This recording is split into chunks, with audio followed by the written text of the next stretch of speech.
기도하겠습니다. 존귀하신 하나님 아버지, 오늘도 저희들을 불러주시고 이 시간 하나님을 찬양하며 예배할 수 있도록 인도하여 주시면 참으로 감사합니다. 하나님, 날마다 주님의 그 사랑 가운데 거하는 우리 모두가 되게 하여 주시옵시고, 이 시간 주님 앞에 드려지는 이 예배를 주님께서 기뻐 받아 주시옵소서. 하나님의 은혜가 저희들에게 가득가득 쏟아부어 주시옵소서. 아멘. 감사드리며 우리 주 예수 그리스도의 이름으로 기도하옵나이다. 아멘. 찬양하도록 합니다. 여기에 모인 우리 찬양합니다.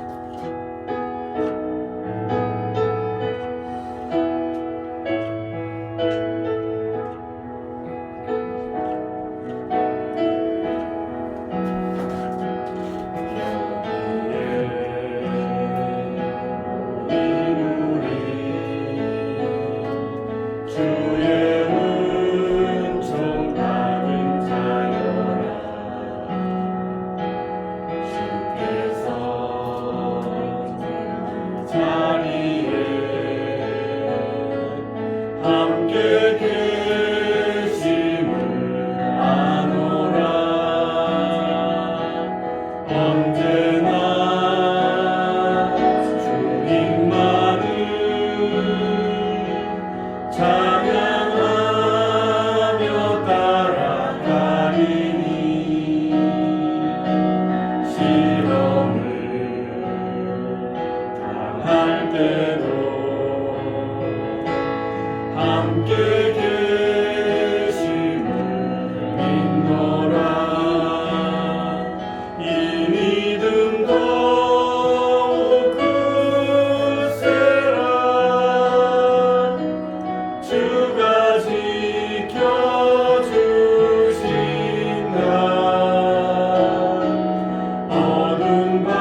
저와 여러분을 통하여서 이루어 가실 줄로 믿습니다. 오늘 저희들을 어두운 가운데서 밝은 빛으로 인도하시는 우리 주님을 찬양하며 높이며 나아가도록 하겠습니다. 생명과 바꾼 주의 사랑을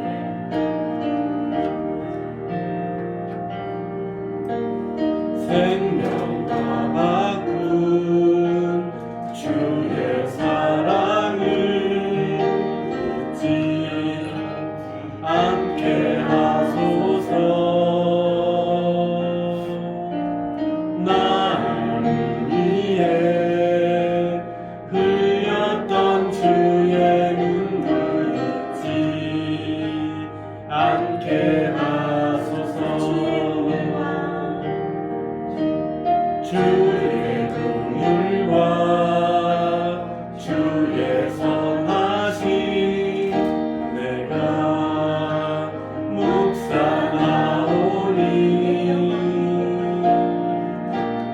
내 영혼 위에 베푸신 주의 은혜 잊지 않게 하소서.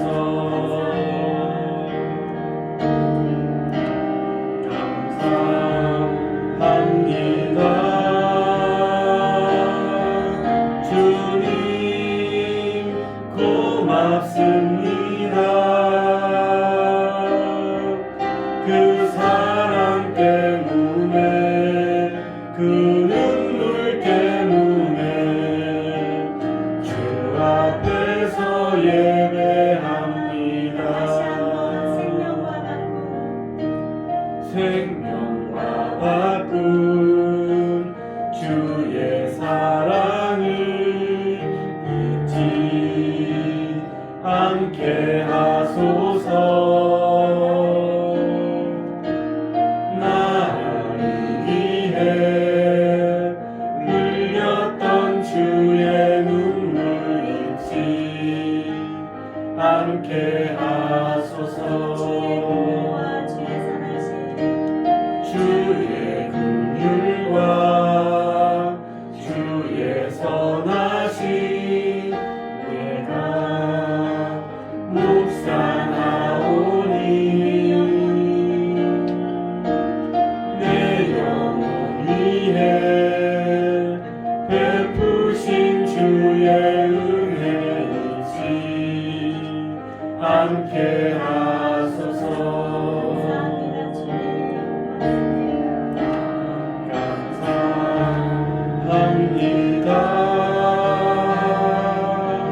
주님 고맙습니다. 그 사랑 때문에 그 눈물 때문에 주 앞에서 예배합니다.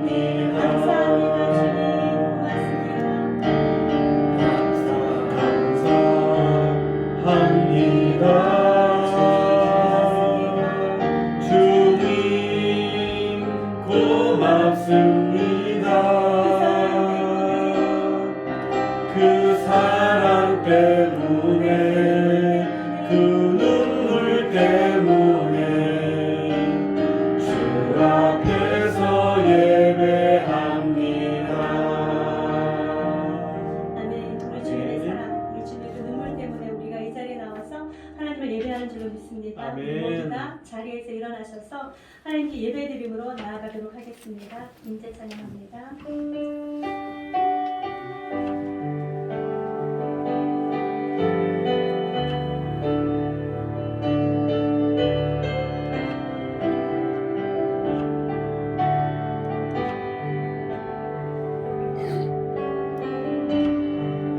하늘의 문을 여소서.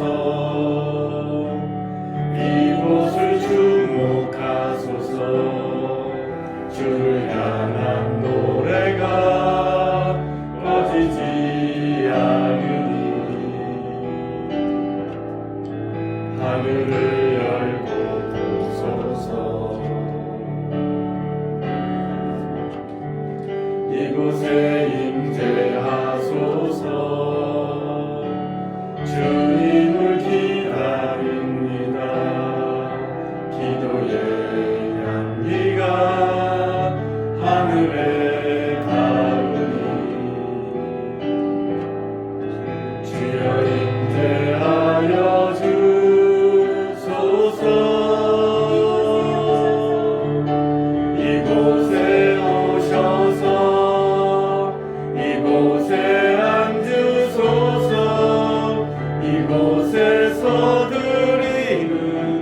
예배를 받으소서. 주님의 이름만이 오직 주의 이름만 이곳에 있습니다.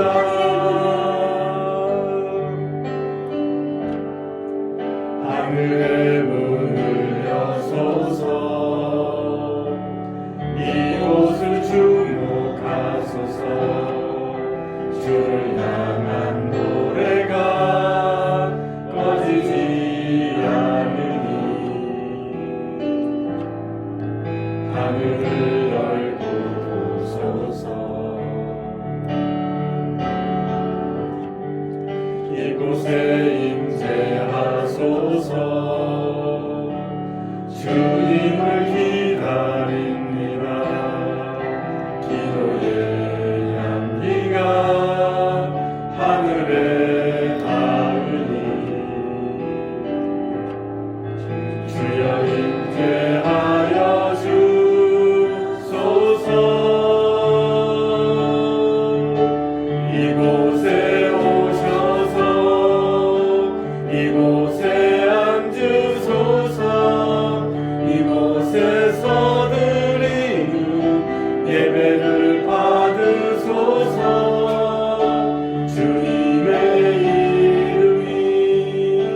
주님의 이름만이 오직 주의 이름만 이곳에 있습니다.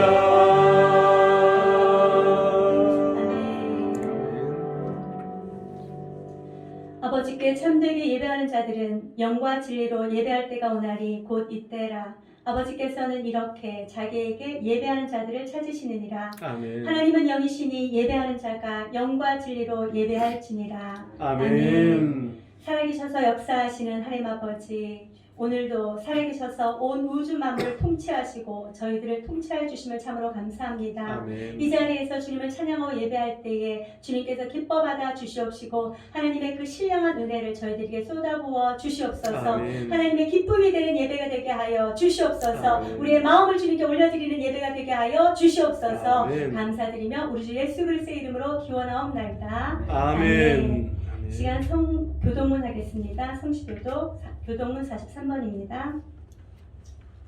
성시교도 교동문 43번입니다.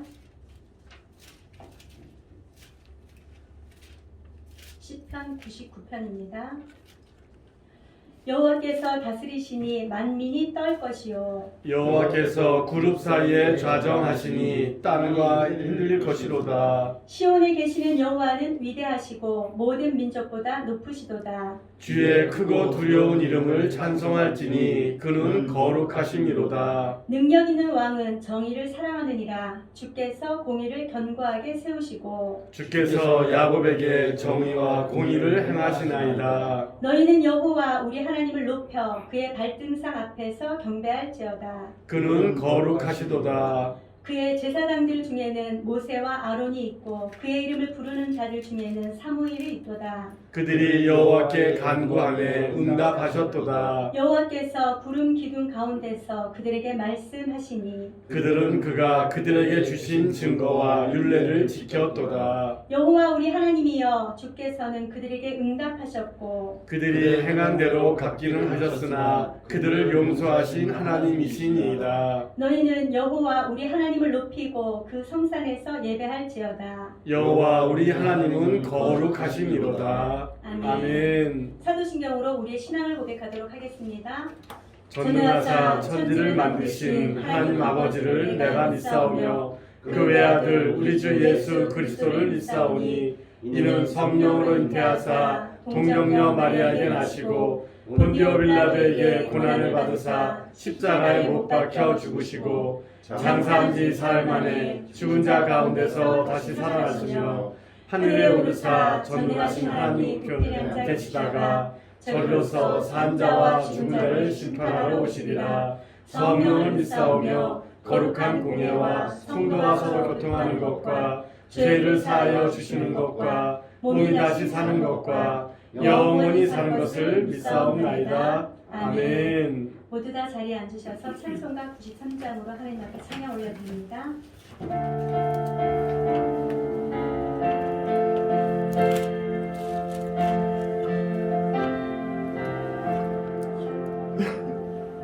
예수는 나의 힘이요 내 생명 되시니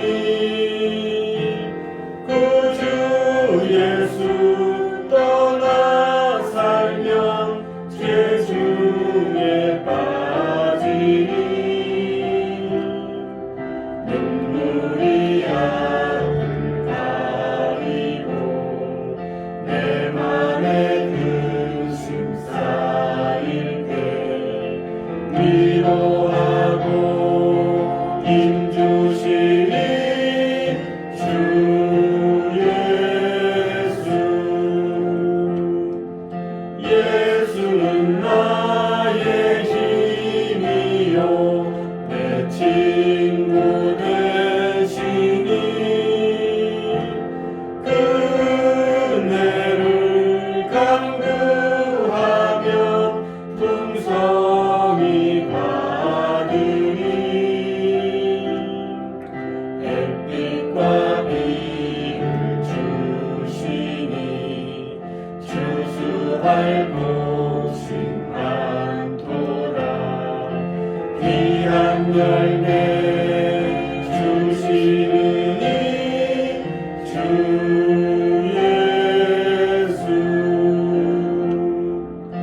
예수는 나의 힘이요 내 기쁨 되시니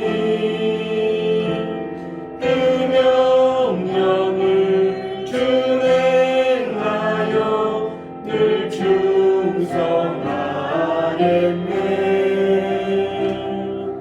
주야로 보호하시며 바른 길 가게 하시니 의지하고 따라가니 주 예수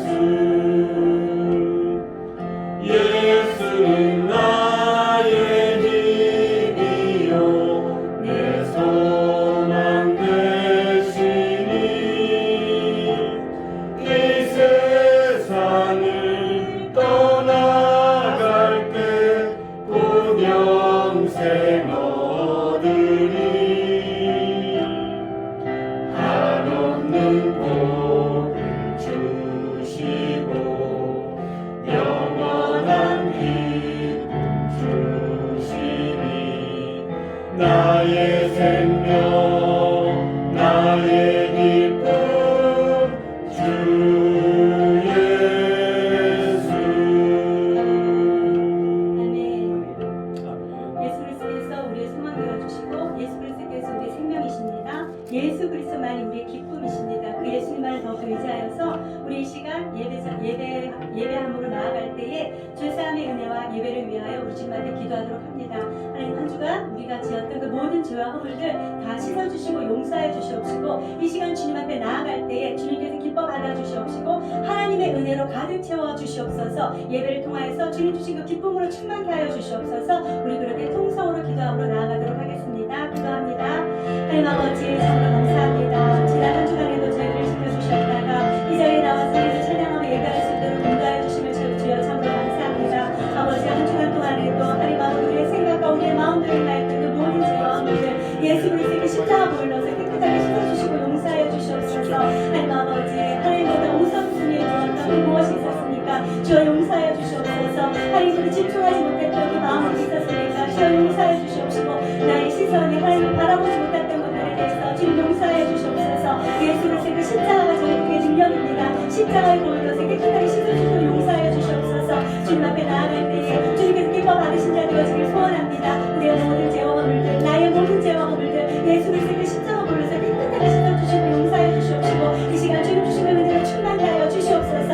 예배함으로 나아갈 때에 하나님께서 주시는 은혜로 충만케 하여 주시니 참으로 감사합니다. 말씀을 듣는 지혜를 허락하여 주시옵시고 깨닫는 지혜를 허락하여 주시옵시고 말씀을 마음껏 새기는 자들게 하여 주시옵시고 말씀이 우리의 모든 삶 가운데 능력으로 나타나게 하여 주시옵소서.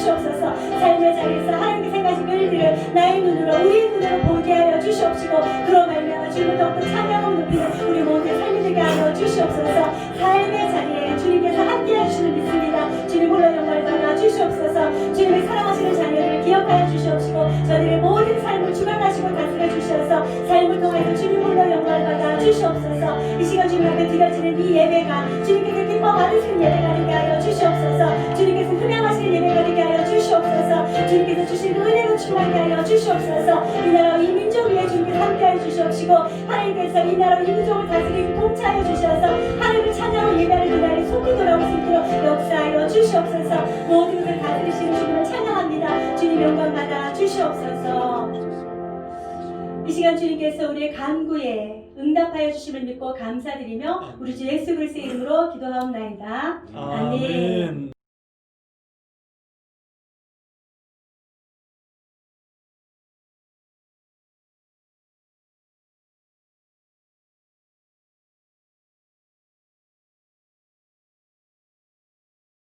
이 시간에는 성경 봉독하도록 합니다. 마가복음 6장입니다.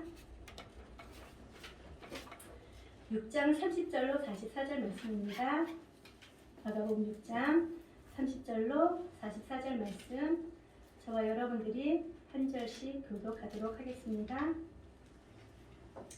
사도들이 예수께 모여 자기들이 행한 것과 가르친 것을 낱낱이 구하니 이르시되 너희는 따로 한적한 곳에 가서 잠깐 쉬어라 하시니 이는 오는 간 사람이 많아 음식 먹을 겨를도 없으니라. 이에 배를 타고 따로 한적한 곳에 갈새 그들이 가는 것을 보고 많은 사람이 그들인 줄 안지라. 모든 고을로부터 도보로 그곳에 달려와 그들보다 먼저 갔더라. 예수께서 나오사 큰 무리를 보시고 그 목자 없는 양 같음으로 인하여 불쌍히 여기사 이에 여러 가지로 가르치시더라. 때가 저물어 가매 제자들이 예수께 나와 여짜오되 이곳은 빈 들이요 날도 저물어 가니 무리를 보내어 두루 촌과 마을로 가서 무엇을 사 먹게 하옵소서. 대답하여 이르시되 너희가 먹을 것을 주라 하시니 여짜오되 우리가 가서 200데나리온의 떡을 사다 먹이리까. 이르시되 너희에게 떡 몇 개나 있는지 가서 보라 하시니 알아보고 이르되 떡 5개와 물고기 2마리가 있더이다 하거늘 제자들이 명하사 그 모든 사람들로 때를 지어 푸른 잔디 위에 앉게 하시니 때로 100명씩 또는 50명씩 앉은지라. 예수께서 떡 5개와 물고기 2마리를 가지사 하늘을 우러러 축사하시고 떡을 떼어 제자들에게 주어 사람들에게 나누어 주게 하시고 또 물고기 2마리도 모든 사람에게 나누시매 다 배불리 먹고 남은 떡 조각과 물고기를 12바구니에 차게 거두었으며 떡을 먹은 남자는 5,000명이었더라. 아멘. 아멘. 오늘도 하나님의 은혜가 저와 여러분들에게 있기를 바랍니다. 그동안 달들 지내셨지요? 네, 오랜만에 얼굴도 뵈어서 너무 감사하고 너무 좋습니다. 자, 우리가 지난 시간에는 세례 요한이 사명이 다하는 모습을 보게 되었어요. 세례 요한이 너무도 허무하게 죽었다라고 이렇게 생각할지 모르지만 세례 요한은 자기에게 맡겨진 그 사명을 끝까지 완수하고 자기가 이야기했던 예언했던 것처럼 그는 흥하여야 하겠고 나는 쇠하여야 하리라 라는 그 말씀을 이룬 것을 우리는 볼 수 있습니다. 뿐만 아니라 지난 시간에 우리가 보았을 거는 헤롯의 잔치가 있었던 것을 우리는 보았습니다. 헤롯의 잔치는 정말 연락하고 너무도 많은 것을 쾌락과 연락이 있는 그런 곳이었는데 그곳에는 세상적으로는 부유하여 쾌락과 연락이 있었지만 즐거움이 있었지만 그곳은 어떤 곳이었습니까? 하나님의 의의 사자를 죽이는 그런 곳이었다라는 것을 우리는 말씀을 통해서 보았습니다. 저와 여러분들은 세례 요한처럼 사명이 다하기까지 주님의 두 손에 온전히 붙들려 있는 우리 모두가 되시길 축복합니다. 자, 그리고 지난 시간에 이제 요한이 목 베어서 죽임을 당한 그 장면이 끝나고 이제 오늘 이어지는 장면인데요. 30절 말씀 우리 다시 한번 읽어보도록 할까요? 시작. 사도들이 예수께 모여 자기들이 행한 것과 가르친 것을 낱낱이 고하니. 아멘. 여기에 보니까 세례 요한의 죽음 이후에 바로 이어지는 장면이 마가는 누구를 지금 등장시키고 있습니까? 사도들을 등장시켰다라는 것이죠.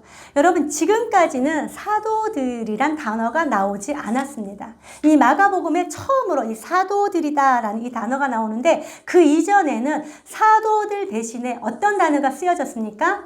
제자라는 그런 단어가 쓰여져 있었습니다. 제자라는 단어가 쓰여져 있는데, 오늘 본문의 말씀에는 어떤 단어가 쓰여졌다고요? 사도들. 여러분, 이 사도라는 이 뜻이 무엇일까요? 사도, 아포스텔레스라고 하는데요. 이 사도라는 것은요, 보냄을 받은 자라는 그런 뜻을 가지고 있습니다. 이 사도라는 것은요, 자기의 의지대로 나간 것이 아니라 누군가로부터 임무를 받고 그것을 수행하기 위하여 나갔다라는 것이죠. 보냄을 받은 자가 바로 사도들, 바로 12 제자들이었다라고 얘기를 합니다. 여러분, 그렇다면 우리가 복습 차원에서 제자들이 왜 나갔습니까? 무슨 사명을 받고 나갔습니까? 무슨 임무를 수여받고 나갔습니까? 나가서 복음을 전하기 위하여 예수님께 권능을 받아가지고 나갔다라는 것이죠. 이 사도들이라는 것은요, 자기가 가지고 있는 그 권능을 행하는 것이 아니라 자기를 보내신 그가 주신 그 권능과 그가 주신 그 말씀을 가지고 나가서 그가 하시는 대로 자기가 그대로 쓰임받는, 이것을 봐도 바로 사도라라고 얘기를 하고 있는 것입니다. 따라서 12 제자가 나가서 행한 그 모든 것들은 누구를 대신하여 나가서 행한 것이라고요? 보내신 자, 예수님을 대신하여 행하신 그 모든 사역이다라는 것을 우리는 알 수 있습니다. 그 사도들이 예수님께 모여들었다라고 얘기를 합니다. 예수님께서 어떻게 보내셨습니까? 12 제자를 각기 따로 보낸 것이 아니라 둘씩 짝을 지어서 내보냈습니다. 그래서 내보낸 그곳에서 다 따로따로 예수님 앞에 모여드는 그런 상황을 얘기를 하고 있죠. 예수님 앞으로 사도들이 모여들고 있었다라는 것이죠. 예수님께서 보내신 자, 예수님 앞에 다시 돌아와서 그들이 행한 것은 무엇입니까? 자기들이 예수님 앞에 임무를 받아 나가서 행한 것과 가르친 것을 낱낱이 보고하였다라고 얘기를 합니다. 여러분, 사도들이 나가서 행한 것은 무엇입니까? 우리가 복습 차원에서 6장 12절, 13절 말씀을 보니까 제자들이 나가서 회개하라 전파하고 많은 귀신을 쫓아내며 많은 병자에게 기름을 발라 고치더라 라고 말씀하셨죠. 이것처럼 행한 것과 이 행한 것은 바로 제자들이 예수님 앞에서 예수님께 권능을 받아 가지고 나가서 귀신을 쫓아내고 병자들을 고쳤다라는 것을 얘기를 하고 있는 것입니다. 그리고 가르쳤다라는 것은 무엇을 가르쳤습니까? 예수님께서 제자들의 입에 하나님 나라의 일을 선포하라고 그들의 입에 넣어주신 말씀을 얘기를 하고 있는 것입니다. 예수님께서 우리에게 주신 그 말씀을 가지고 나가서 사람들을 가르쳤습니다. 예수님께서 우리에게 주신 그 권능을 가지고 나가서 귀신을 쫓아내고 병든 자를 고쳤습니다 라는 것을 낱낱이 고하였다라고 얘기를 하고 있는 것이죠. 마치 오늘의 무엇과 같으냐면요, 여러분, 그 대학을 다니면서 교원 자격증을 획득하기 위하여서 꼭 필요한 것이 있습니다. 무엇이죠? 교생 실습입니다. 실습이 꼭 필요합니다. 그 실습을 어디로 나가죠? 이후에 자기가 학교에 가서 아이들을 가르쳐야 되는 그 현장으로 나갑니다. 현장으로 나가서 실습 기간 1달 정도를 그곳에서 실습을 하면서 내가 이후에 나와서 아이들 이렇게 가르쳐야 되는구나 라는 것을 훈련하는 것이죠. 이렇게 교생 실습하는 것처럼 예수님께서는 앞으로 제자들이 무엇을 해야 할 것인지를 현장에서 실습할 수 있도록 내보내신 것이 바로 이 전도 여행이었던 것이죠. 따라서 이 전도 여행을 가고 난 이후에 제자들이 와서 자기들이 나가서 행한 그 모든 것, 가르친 그 모든 것을 인하여서 사람들이 어떻게 되었는지를 낱낱이 고하였다라고 얘기를 하고 있는 것입니다. 다른 성경에 보면 기뻐하며 돌아와서 자기들이 행한 것과 자기들로 말미암아 이적이 나타난 것을 예수님 앞에 고하였다라고 얘기를 하고 있는 것이죠. 이것을 예수님께서 어떻게 합니까? 그것을 하나하나 모두 다 관심을 가지고 들어주었다라고 얘기를 하고 있는 것입니다. 사랑하는 성도 여러분, 저와 여러분들을 예수님께서 제자로 불러주셨습니다. 저와 여러분들은 예수님의 작은 제자로서 이 땅을 살아가고 있는 줄로 믿습니다. 저와 여러분들이 이 땅을 살아갈 때에 우리가 행하는 그 모든 일들 가운데 예수님께서는 관심을 가지실까요? 갖지 않으실까요? 당연히 예수님께서는 관심을 갖고 계십니다. 우리의 행하는 그 모든 것을 눈으로 다 지켜보고 계신다라는 것이죠. 뿐만 아니라 우리가 행한 그 모든 것들을 인하여서 예수님 앞에 나와서 낱낱이 보고할 때, 이 보고가 무엇입니까? 우리가 예수님 앞에 보고하는 그 통로는 무엇이죠? 기도입니다. 우리가 예수님 앞에 기도하는 그 모든 기도를 예수님께서는 관심을 가지시고 하나도 간과시키지 아니하시고 다 듣고 계시고 하나님께서 우리의 기도대로 응답해 주신다라고 말씀하고 계시는 것이죠.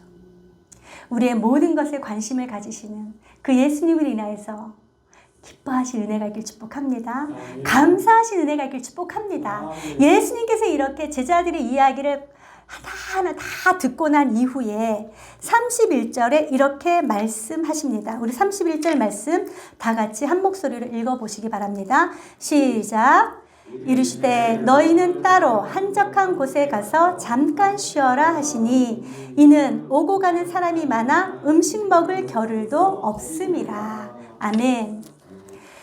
여러분, 지금 제자들이 나가서 예수님께 권능을 받고 나가서 그 예수님이 가르친 그 가르침을 또 사람들에게 가르치고 권능을 행하였을 때 어떠한 일이 일어났습니까?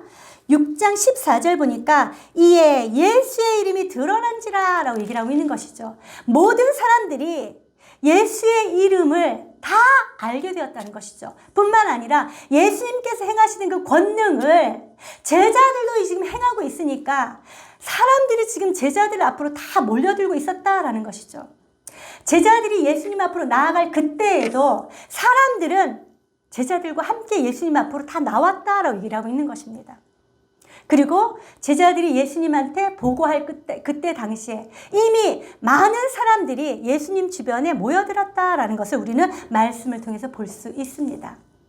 예수님께서 제자들의 그 보고를 하나하나 다 듣고 난 이후에 예수님께서 무엇이라고 말씀하십니까?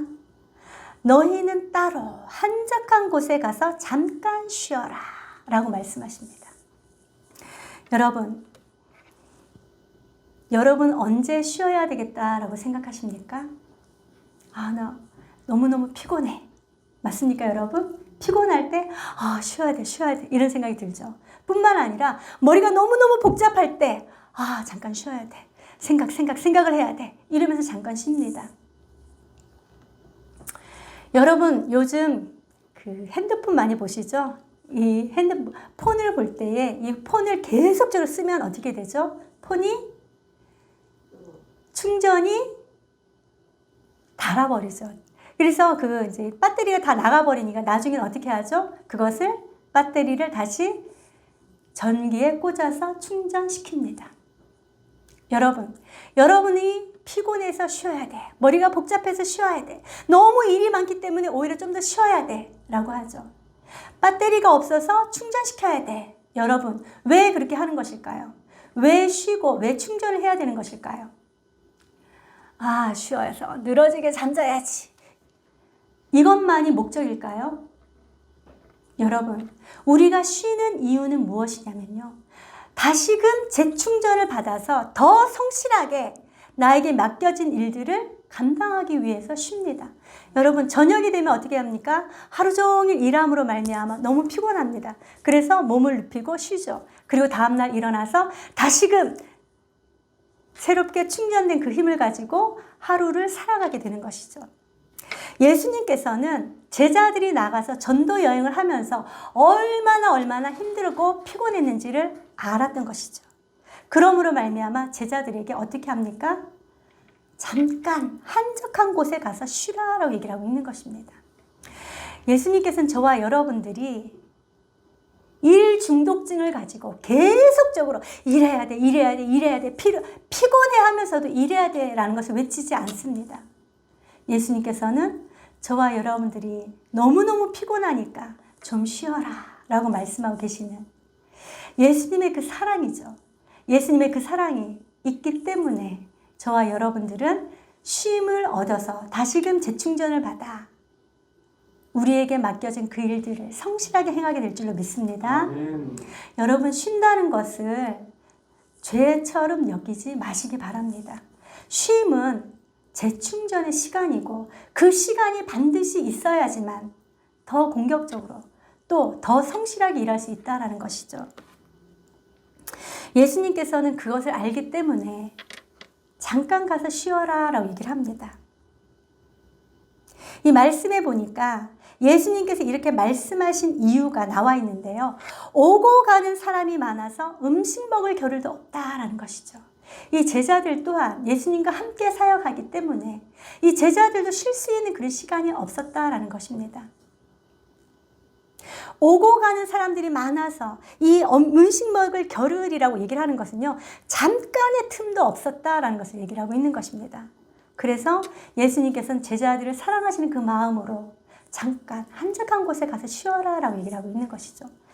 여러분, 여기 한적한 곳이다 라는 것은요, 이 한적한 곳, 에레몬이다 라는 그런 단어인데요. 이 에레몬이라는 이 단어는요, 그 단어가 가지고 있는 본래 의미는 광야를 뜻합니다. 광야를 뜻하고 광야나 사막을 얘기를 하지만 지금 여기서 쓰여진 이 단어의 의미는 사람이 살지 않아서 한적한 곳이다 라는 것이죠. 이 제자들은 사람으로 말미암아 너무 피곤하고 힘든 가운데 있기 때문에 사람들로부터 잠깐 떨어져서 없는 곳에 가서 좀 쉬어라 라고 얘기를 하고 있는 것입니다. 여러분이 한적한 곳에 가서 제자들은 어떻게 쉴 수 있을까요?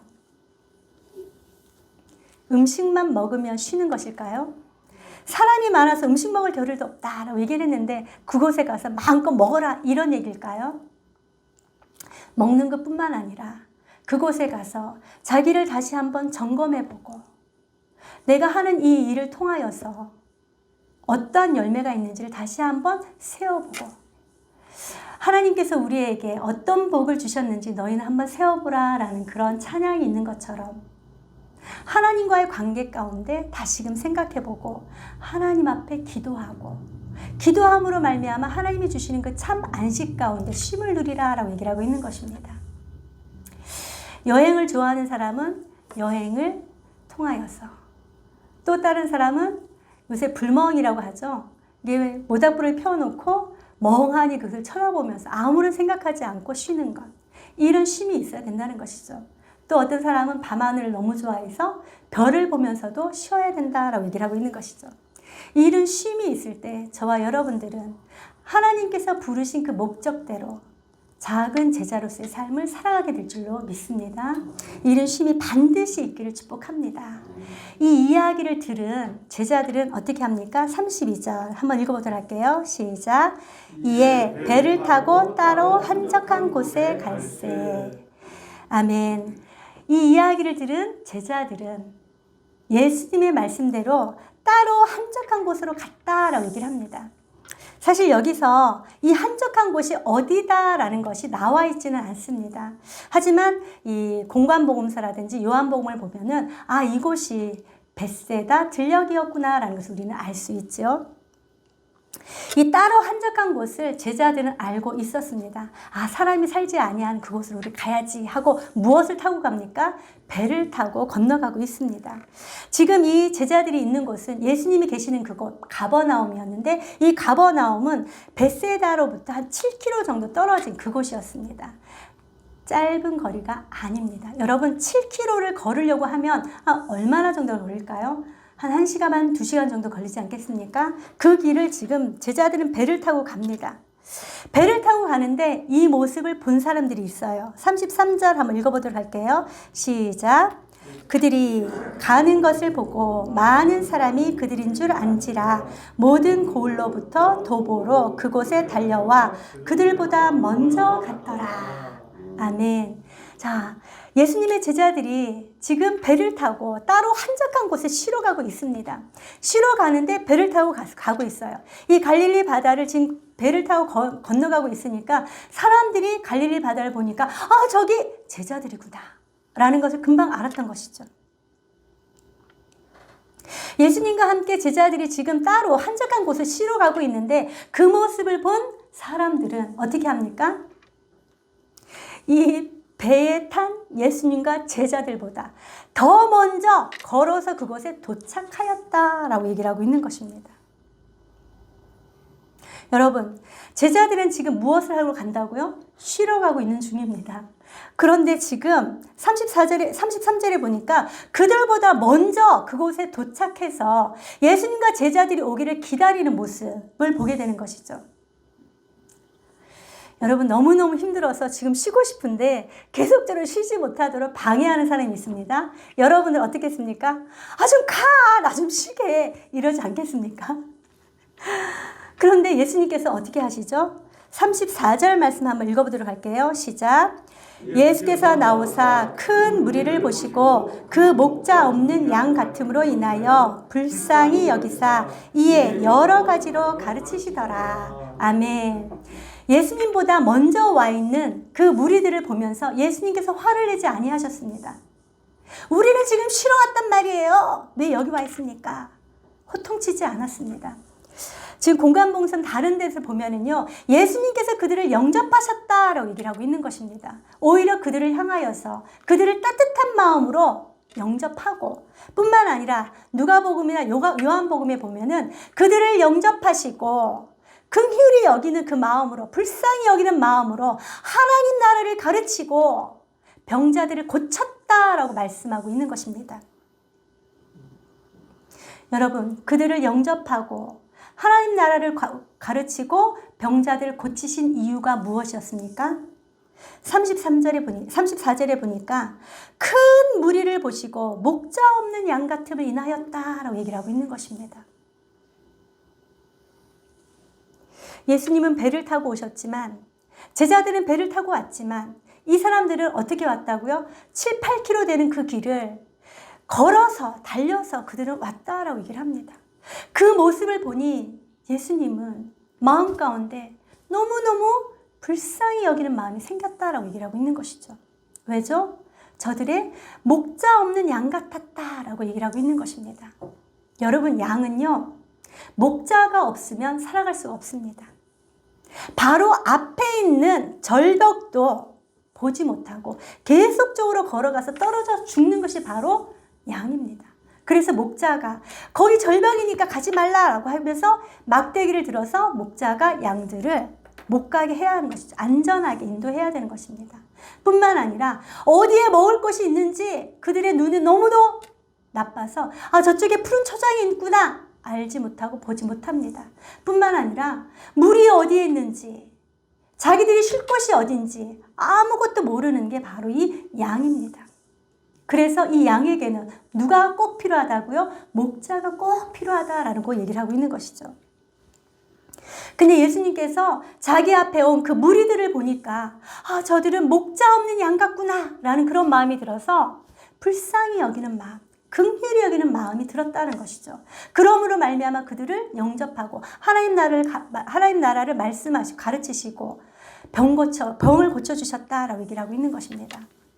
뿐만 아니라 여기에 큰 무리다라고 얘기를 하잖아요. 이 큰 무리다라는 것은요, 이 단어가 귀족과는 반대로 천민을 뜻하는 그런 뜻을 가지고 있습니다. 곧 무엇을 얘기를 하냐면요, 이때 당시에 율법 교사인 랍비들이나 서기관들, 그들이 목자 없는 이 양 같은 무리들을 어떻게 해야 되죠? 잘 보살피고 이끌어야 되는 그런 책임이 있습니다. 그런데 율법 교사들, 이 랍비들, 서기관들, 대제사장들, 바리새인들, 이런 자들은 자기들이 율법을 딱 정해놓습니다. 하나님께서는 10가지 율례를 주셨어요. 11조를 주셨죠. 그리고 율례들을 42가지로 말씀하십니다. 그 42가지를 쪼개서 613가지로 만들고 그 613가지를 행하지 않으면 모두 다 죄인으로 여겨버립니다. 여러분, 죄인은 예배당에 가서, 회당에 가서 예배를 드릴 수가 없습니다. 그러니 그들은 하나님의 말씀을 들을 수도 없었고 하나님께서 어떻게 하라고 말씀하신 것을 듣지도 못하기 때문에 어떻게 해야 될지도 알지 못하는 자들이 바로 이 큰 무리들이었다라는 것이죠. 이 큰 무리들을 보니까 예수님의 마음에는 불쌍히 여기는 마음이 생길 수밖에 없었습니다. 사실 우리가 지난 시간에 말씀을 보았지만 이 헤롯이 자기의 잔치날에 누구를 초대합니까? 대신들과 천부장들과 갈릴리의 기인들을 초대해서 잔치를 베풉니다. 이들은 전부 다 누구를 이끌어야 된다고요?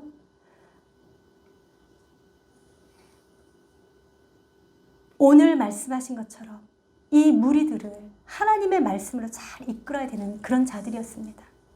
그런데 그들 또한 자기들 또한 길을 잃은 양이었기 때문에 쾌락과 연락에 취해 있고 하나님의 말씀이 우선이 아니라 자기의 이익이 우선이었기 때문에 그들은 무리들을 이끌 수가 없었던 것이죠.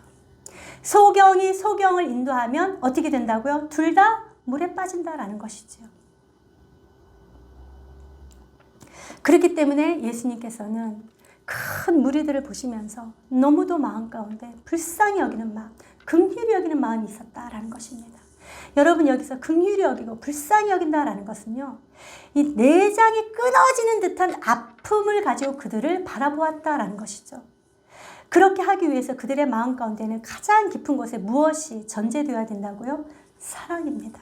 사람들을 향한 사랑이 전제되어야지만 이렇게 불쌍히 여기는 마음이 있을 수 있다라고 얘기를 하고 있는 것입니다. 마가복음에는 무엇을 가르쳤는지 정확하게 나와 있지 않았지만 누가복음에는 분명하게 나와 있습니다. 예수님께서 목자 없는 양 같음을 인하여 하나님 나라를 가르치고 그들을 고쳤다라고 얘기를 하고 있는 것입니다. 이렇게 열정적으로 하나님 나라를 가르치다 보니까 어떤 시간이 되었습니까? 35절 말씀 한번 읽어보도록 할게요. 시작. 때가 저물어 가매 제자들이 예수께 나와 여짜오되 이곳은 빈들이요 날도 저물어 가니. 아멘. 여러분, 유대인의 시간은 우리나라 시간하고 좀 다릅니다. 우리나라는 12시에서 0시까지가 하루지 않습니까? 근데 이 유대인들은요, 저녁 시간 6시가 지나가면 다음 날로 계산을 합니다. 그래서 여기서 날도 저물어 가고 저녁 때가 되어 간다라고 얘기를 하는 것은 오후 3시가 넘어가는 그 시간을 얘기를 하고 있는 것이죠. 예수님께서 열정적으로 하나님 나라를 가르치고 병자들을 고치고 하다 보니까 시간이 어느덧 저물어 가는 그런 시간이 되었습니다. 그러면 무엇을 해야 되죠? 저녁을 먹어야 되는 시간이죠. 그렇기 때문에 제자들이 예수님께 나와서 얘기합니다. 예수님, 여기는 빈들이고 시간도 저물어 가고 저들은 너무도 배고파하고 있을 것입니다. 그러니 어떻게 하라고요? 36절에 보니까 무리를 보내어 두루 촌과 마을로 가서 무엇을 사 먹게 하옵소서라고 얘기를 합니다. 여러분, 여기서 무리를 보내다라고 얘기를 하는 것은 그 앞에 단어 하나가 있는데요. 그것이 무엇이냐면, 그러니까 해석되지 아니한 단어는 그들 스스로 가서 사 먹게 하옵소서라는 그런 뜻을 가지고 있는 그들 스스로라는 그런 단어가 빠져 있습니다. 지금 제자들이 예수님 앞에 나와서 큰 무리들을 어떻게 하라고 말씀하고 있습니까? 그들을 내보내서 스스로 무엇을 사 먹게 하옵소서라고 얘기를 하고 있는 것이죠. 그랬을 때 예수님께서 무엇이라고 얘기를 합니까? 37절 말씀 한번 읽어보도록 할게요. 시작. 대답하여 이르시되 너희가 먹을 것을 주라. 너희가 먹을 것을 주라 라고 말씀하십니다. 여러분, 여기는요, 너희가 먹을 것을 주라 라고 얘기를 하는 것은 명령형입니다. 제자들은 자기들 스스로 가서 먹을 것을 사 먹게 하옵소서 라고 얘기를 했지만 예수님께서는 단호하게 말씀합니다. 아니다. 너희가 먹을 것을 주라 라고 강하게 명령하고 있습니다. 제자들은요, 깜짝 놀랐어요. 에? 라는 것이죠. 제자들이 전도 여행을 하면서 돈을 가지고 갔습니까? 가지고 가지 않았습니다. 예수님께서 가져가지 말라고 말씀하셨기 때문이죠. 그리고 제자들이 전도 여행에서 돌아와서 예수님 앞에서 구하고 곧바로 지금 이곳에 빈들에 왔습니다. 그렇다면 제자들에게 돈이 있었을까요? 없었습니다. 그렇기 때문에 제자들이 이렇게 얘기하죠. 우리가 가서 200데나리온의 떡을 사다 먹이리까? 라고 얘기를 합니다. 지금 그곳에 모인 사람들을 대충 둘러봐도 200데나리온이라는 그 돈이 필요합니다. 라는 것이죠. 여러분, 이때 당시에 1데나리온은요, 한 사람의 하루의 노동자의 그 품삯입니다. 그러니까 작년이 나가서 하루 일하고 받는 그 돈을 얘기를 하는데, 우리나라는 보통 얼마 정도 받습니까? 5만원, 7만원, 10만원 뭐 이런 식으로 받죠. 더 많이 받는 사람은 20만원, 30만원, 100만원까지 받을 수 있겠지만, 보통은 한 사람이 노동자가 나가서 돈을 받는다면은 지금으로 계산을 한다면 한 7만원, 10만원 정도 되지 않을까 싶습니다. 그것을 200데나리온이라면 10만원만 잡아도 며칠을 지금 일을 해야 됩니까? 200일이란 그 날수를 일을 해야지만 그 돈을 모을 수가 있습니다. 200일을 일하고 난 그 돈으로 빵과 떡을 사다가 이 사람들을 먹일 수 있다라는 것을 얘기를 하고 있죠. 요한복음에 가니까 이렇게 빌립이 얘기를 합니다. 자, 계산해 보니까 예수님 200데나리온이 필요합니다. 우리는 200데나리온이 없습니다. 라고 얘기를 하는 것이죠. 도저히 우리는 할 수 없습니다. 이런 얘기죠. 그랬을 때 38절 예수님께서 무엇이라 말씀합니까? 38절 읽어보도록 합니다. 시작.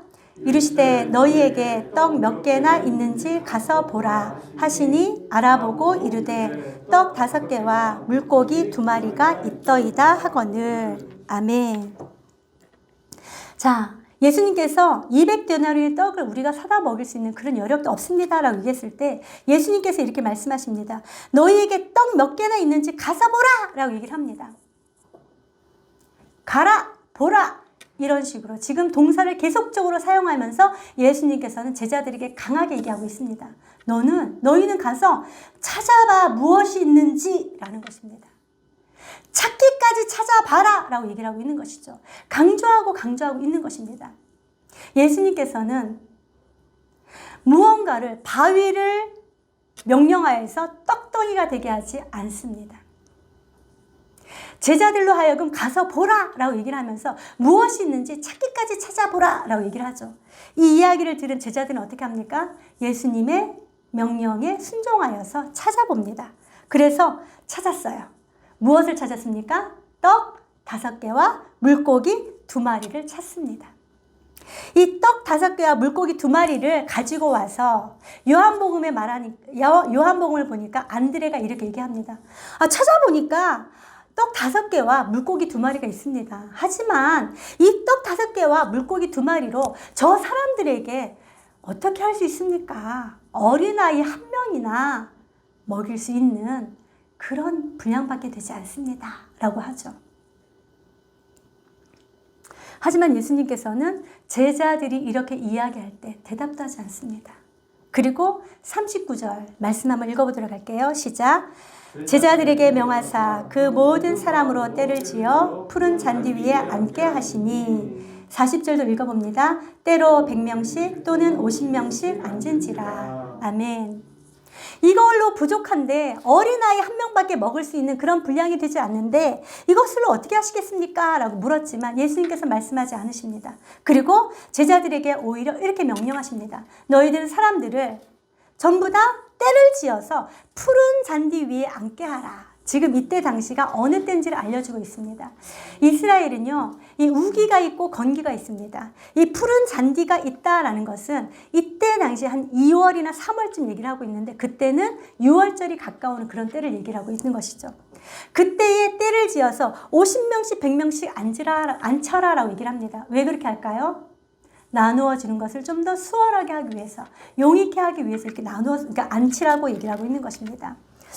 근데 이때 당시는요, 우리가 이제 잠깐 이거는 번외로 조금 알고 있으면 좋은 그런 지식인데요. 이때 당시에 유대인들은 음식을 어떻게 먹습니까? 우리나라처럼 식탁에 반드시 앉아서 아니면 좌식으로 인해서 반듯하게 앉아서 이렇게 식사하지 않습니다. 이렇게 기대가지고 밥 먹는 것이 그때 당시 습관이었죠. 관습이었죠. 그렇기 때문에 때로 100명씩 50명씩 이렇게 앉은지라라고 말씀하신 것은 이게 100명씩 50명씩 비스듬히 앉아서 지금 무엇을 하고 있습니까? 밥을 먹을 준비를 하고 있었다라는 것이죠. 참 난감합니다. 물고기 2마리와 떡 5개밖에 없는데 100명씩 50명씩 때를 지어서 앉혀놓고 지금 그들은 지금 밥 먹을 준비를 하고 있다라는 것이죠. 제자들의 믿음도 사람들의 믿음도 대단한 것 같습니다. 사람들이 그렇게 앉아서 지금 기다리고 있다는 그 자체도 정말 대단합니다. 하지만 저와 여러분들은 압니다. 무엇을 알죠? 떡 5개와 물고기 2개밖에 없다는, 2마리밖에 없다는 것을. 그럼에도 불구하고 예수님께서 말씀하시니 그 말씀에 온전히 순종한 제자들과 사람들을 보게 됩니다. 그리고 예수님께서 무엇을 하십니까? 41절 한번 읽어보도록 할게요. 시작. 예수께서 떡 5개와 물고기 2마리를 가지사 하늘을 우러러 축사하시고 떡을 떼어 제자들에게 주어 사람들에게 나누어 주게 하시고 또 물고기 2마리도 모든 사람에게 나누시매. 아멘. 아멘입니다, 여러분. 예수님께서 이 떡 5개와 물고기 2마리 모든 사람들이 이제 밥 먹을 준비를 하고 있으니 예수님께서 이제 어떻게 합니까? 그 떡 5개와 물고기 2마리를 가지고 축사하셨다라고 얘기를 했는데요. 이 축사하다라는 것은요. 마라크, 복을 빌었다라는 것이죠. 이 복이라는 것은요. 물고기 5개가 이 모든 사람들을 먹을 수 있도록 큰 분량이 되게 이게 아닙니다. 여기서 얘기하는 축사하셨다라는 것은 우리가 식사하기 전에 뭐 합니까? 식기도 하잖아요. 하나님 감사합니다. 이 음식을 주셔서 감사합니다. 하나님 찬양합니다. 이렇게 기도하잖아요. 그런 것처럼 일반 기도를 하였다라는 것입니다. 일반 기도를 하고 난 이후에 어떻게 했습니까? 떡을 잡고 그 떡을 제자들에게 떼어주었다라고 얘기합니다. 떼어준 자가 누구라고요? 떼어준 분은 예수님이십니다. 떡을 가지고 그것을 떼어서 제자들에게 줍니다. 제자들은 무엇을 하면 됩니까? 예수님께서 주시는 그것을 받아서 50씩 100씩 앉아있는 사람들에게 무엇만 하면 되죠? 나누어 주기만 하면 되는 것이죠. 우리의 생각으로는 떡 5개와 물고기 2마리로 도저히 저기 앉아있는 사람들을 다 먹일 수가 없다라는 그런 생각이 확고합니다. 그러나 예수님께서 어떻게 하십니까? 너희는 갖다 주라 라고 하시면서 떡을 떼어서 제자들에게 계속적으로 주고 있는 것을 우리는 볼 수 있습니다. 사랑하는 성도 여러분, 저와 여러분들이 보기에는 안 될 것 같고 도저히 불가능할 것 같은 그 모든 일들, 예수님께서 붙잡으시고 하나님께서 하시면 불가능이 가능으로 바뀌게 될 줄로 믿습니다. 아멘. 나는 못하지만 하나님 그분은 하실 수 있다라는 것 믿으시는 은혜가 있길 축복합니다. 아멘. 다만 저와 여러분들은 무엇을 하면 됩니까? 예수님 앞으로 나아가서 예수님께서 주시는 그것을 전달하는 전달자의 역할만 하면 되는 것입니다. 배달만 하면 되는 것입니다. 가져다 주기만 하면 되는 것입니다. 능력은 누구에게서 나오는 것이라고요? 예수님께 나온다라는 것 기억하시기 바랍니다. 우리의 모든 삶도 그렇습니다. 우리의 모든 삶 가운데서도 도저히 해결할 수 없고 일어설 수 없는 것 같은 그런 문제가 있다 할지라도 그 문제를 바라보는 것이 아니라 그 문제를 다스리시는 하나님을 바라볼 때 모든 문제 해결함을 받게 될 줄로 믿습니다. 아멘. 우리의 시선을 주님께로 집중하신 은혜가 있길 축복합니다. 아멘. 문제를 바라보지 마시고 문제를 해결하시는 그 주님 앞에 집중하시고 고정시키심으로 말미암아 우리의 모든 문제를 해결함을 받고 오히려 하나님을 찬양하고 높이는 우리 모두의 삶이 되시기를 축복합니다. 아멘. 그러므로 말미암아 42절, 43절, 44절 한번 같이 읽어보도록 합니다. 시작. 다 배불리 먹고 남은 떡 조각과 물고기를 12바구니에 차게 거두었으며 떡을 먹은 남자는 5,000명이었더라. 아멘. 여기서 남자만 언급이 된 것은요. 그때 당시에는 여자와 어린아이들은 계수하지 않는 그런 풍습과 관습이 있었습니다.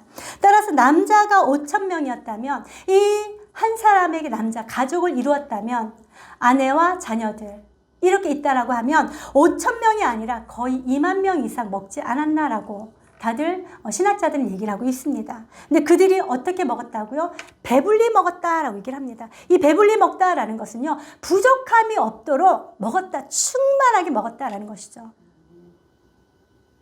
사랑하는 성도 여러분, 저와 여러분들도 예수 그리스도를 온전하게 믿고 나아갈 때 풍족한 은혜가 저와 여러분들에게 넘치게 될 줄로 믿습니다. 오늘 말씀을 마칠 건데요. 말씀을 통하여서 오늘 제목이 쉼과 회복이었습니다. 여러분, 예수님께서는 저와 여러분들이 일만 하는 일 중독자가 되기를 원치 않으신다 말씀을 드렸습니다. 예수님으로 말미암아 쉼을 얻으라라고 말씀을 드렸는데 그냥 누워서 쉬는 것, 무언가를 먹는 것, 이것이 쉬는 것이 아니다라는 것을 우리 말씀을 통해서 보았습니다. 우리가 잘 쉬려면 어떻게 해야 된다고요? 첫 번째는 하나님 나라의 이 일을 가르침을 받아야 된다라고 얘기를 하고 있어요. 여러분, 하나님 나라의 일, 그것이 어디에 나와 있습니까? 말씀에 나와 있습니다. 하나님의 말씀을 먹을 때 저와 여러분들은 참 쉼을 얻게 될 줄로 믿습니다. 예수님은 영적으로 이렇게 쉼을 얻게 할 뿐만 아니라 육적으로도 쉬게 한 것을 우리는 보았습니다. 그것이 무엇이었죠? 잘 먹는 것이었습니다. 배불리 먹는 것이었습니다. 예수님께서는 쉼을 주시되 완전한 쉼을 주셨다라고 얘기를 하고 있는 것이죠. 영적으로나 육적으로나 완전한 쉼. 누구 앞에 나아갈 때 그렇게 되어진다고요? 예수님 앞에 나아갈 때, 말씀의 자리에 나아갈 때, 예배의 자리에 나아갈 때, 기도의 자리에 나아갈 때 저와 여러분들은 참 쉼을 얻을 수 있다라고 얘기를 합니다. 그러므로 말미암아 우리는 온전하게 회복되어서 우리들의 삶 가운데서도, 삶의 자리에서도 더 성실하게 일하며 더 아름다운 결실을 맺게 될 줄로 믿습니다. 오늘 예수 그리스도 그분으로 인하여 참 쉼과 참 회복이 우리들의 모든 삶 가운데 있기를 주님의 이름으로 축복합니다. 기도하도록 하겠습니다. 하나님 감사합니다. 오늘도 예수 그리스도로 말미암아 쉼과 회복에 대해서 말씀을 주시니 참으로 감사합니다. 하나님의 말씀 가운데 나올 때, 예배의 자리에 나올 때, 기도의 자리에 나올 때, 찬양의 자리에 나올 때 온전하게 쉼을 얻게 될 줄로 믿습니다. 하나님, 우리들의 모든 삶을 주님께서 주관하여 주셔서 예배의 자리를 잊지 아니하게 하시고 날마다 예배드림으로 말미암아 하나님 주신 그 쉼을 받아 누릴 수 있도록 하나님 역사하여 주시옵소서. 잘 쉼으로 말미암아 우리의 몸이 회복되어져서 더 아름다운 결실로 주님 앞에 올려드릴 수 있도록 또 우리의 삶 가운데 나타내며 그 모든 열매를 받아 누리는 우리 모두가 되게 하여 주시옵소서. 감사드리며 우리 주 예수 그리스도의 이름으로 기도하옵나이다. 아멘. 나를 인도하여 주신다. 주는 나의 좋은 목자, 나는 그의 어린 양. 저를 따라 꼴을 먹여주시니 내게 부족한 전혀 없어요. 예쁜 새들 노래하는 아침과 노을 비기는 고운 항원에 사랑하는 나의 목자 음성이 나를 언제나 불러주신다. 사랑하의 좋은 목자, 나는 그의 어린 양. 저를 따라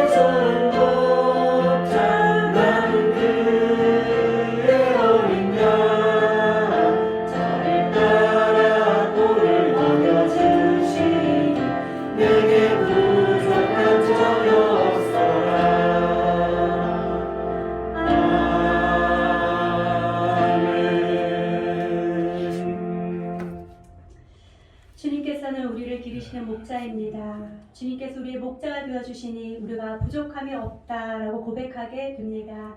날마다 주님을 더욱더 의지한 자 되게 하시고 목자 되신 주님과 동행하는 그리하여 부족함이 없는 자로 주님 앞에 영광과 찬송을 올려드릴 수 있도록 인도하여 주시옵소서. 아멘. 하나님 아버지, 이 시간 귀한 물질을 주님 앞에 올려드립니다. 기쁜 마음으로 정성을 다하여 주님 앞에 올려드립니다. 이 물질을 받으시고 주님 이 물질을 통하여서 주님만이 영광을 받아 주시옵소서. 아멘. 하나님의 사랑이 필요한 곳에 이 사랑을 흘려보내는 이 물질이 되게 하여 주시옵시고 또 이 물질을 통하여서 사람을 살리고 또 사람을 세우는 일에 사용되어질 수 있도록 하나님 축복하여 주시옵소서. 아멘. 또한 드린 손길들 기억하여 주시옵시고 저들의 모든 삶 가운데 하나님의 그 풍성함을 받아 누릴 수 있도록 주님 도와 주시옵소서. 아멘. 11조로 감사헌금으로 주일헌금으로 온라인 헌금으로 주님 앞에 올려드립니다. 하나님 이 물질이 쓰이는 곳곳마다 하나님만이 영광을 받아 주시옵소서. 아멘. 하나님의 것으로 채워 주시옵소서. 아멘. 부족함이 없도록 채워 주시옵소서. 아멘. 감사드리며 우리 주 예수 그리스도의 이름으로 기도하옵나이다. 아멘. 모두 다 일어나셔서 파송 찬양 주님 앞에 올려드립니다. 나 주님의 기쁨 되기 원하네.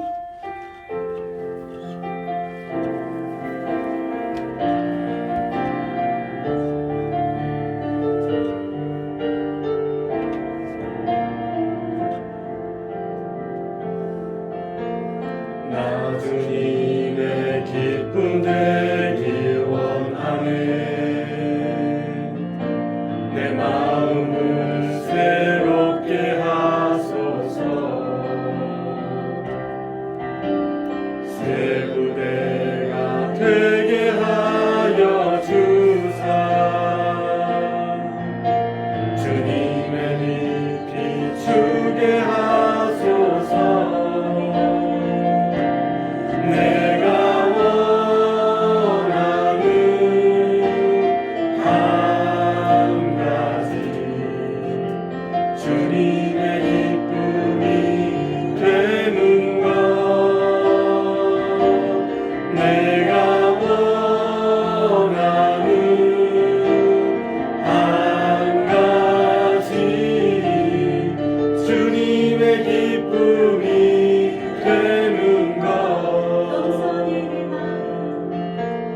겸손히 내 마음 드립니다.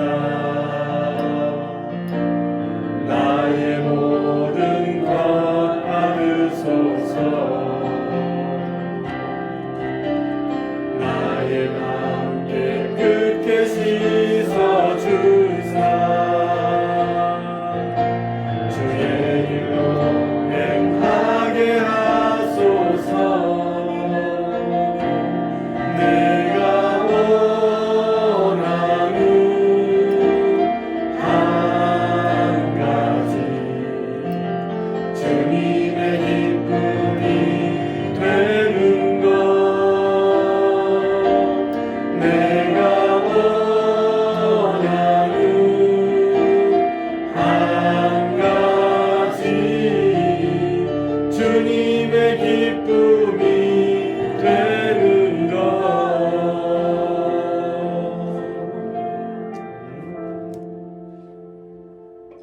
이제는 우리 구주 예수 그리스도의 은혜와 하나님 아버지의 무한하신 사랑하심과 성령 하나님의 교통교제 위로하심의 역사가 오늘도 예수 그리스도로 말미암아 쉼과 회복을 얻고 더 힘있고 능력있게 살아가기를 결단하는 사랑하는 성도들 머리머리 위에와 행복한 독립교회 위에와 이 나라와 이 민족 위에 이제로부터 영원토록 함께 있을지어다. 아멘. 하나님 아버지 감사합니다.